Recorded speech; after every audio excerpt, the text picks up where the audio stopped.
लोकसभा चुनाव नजदीक है, लेकिन इस बार प्रधानमंत्री मोदी के लिए जीत की राह मुश्किल होती नजर आ रही है।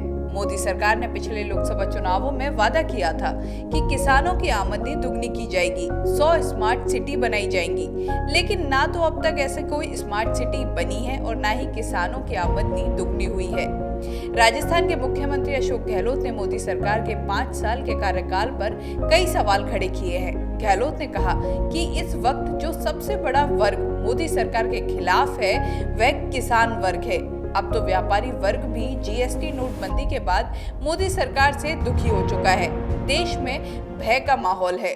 प्राइम मिनिस्टर वादे करते हैं, वो झूठे साबित होते हैं, उन वादों को भूल जाते हैं, नए वादों पर ये बात कहते हैं अपनी, और उपलब्धियाँ क्या रही देश के सामने की 5 साल की, उस पर कोई बताते नहीं है। तो धीरे धीरे मैं समझता हूँ जनता अब समझ चुकी है कि ना 15 लाख रुपए आए, ना अच्छे दिन आए, ना 2 करोड़ लोगों को रोजगार मिला और ना काला धन आया। जो इनके मेन थीम थी इनकी, वो पूरी तरह फेल हो गई।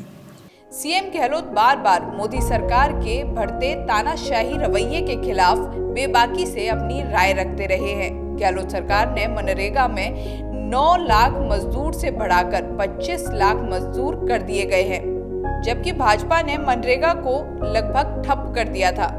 कांग्रेस अध्यक्ष राहुल गांधी ने गरीबी उन्मूलन के लिए न्याय योजना का प्रस्ताव देश के सामने रखा है, जिसमें गरीबों को साल भर में 72,000 रुपए आर्थिक रूप से दिए जाएंगे। 5 सालों में हिंदुस्तान की जनता को बहुत मुश्किलें सहनी पड़ी, खासतौर से जो हमारे गरीब लोग हैं उनको काफ़ी मुश्किलें सहनी पड़ी थी। तो अब हम कांग्रेस पार्टी ने निर्णय लिया है कि हम हिंदुस्तान के गरीब लोगों को न्याय देने जा रहे हैं। जो हमारा मिनिमम इनकम गारंटी का स्कीम है, न्यूनतम आय योजना उसका नाम है, क्योंकि ये शायद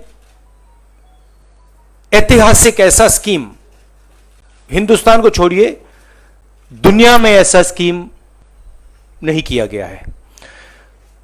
लाइन 12,000 रुपए महीने की होगी।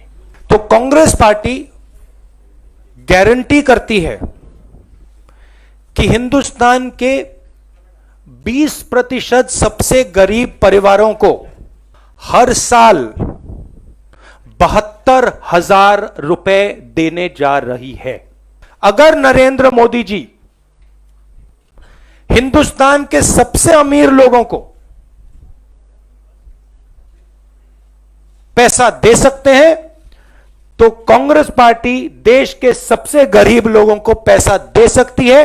मोदी सरकार का मानना था कि नोटबंदी से नक्सलवाद, आतंकवाद, काला धन खत्म होगा, लेकिन ऐसा कुछ भी नहीं हुआ। सारा काला धन बैंक में वापस जमा हो चुका है।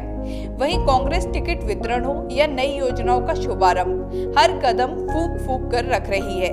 ऐसे में ये निश्चित है कि आगामी लोकसभा चुनावों में कांग्रेस को बड़ा फायदा पहुंच सकता है।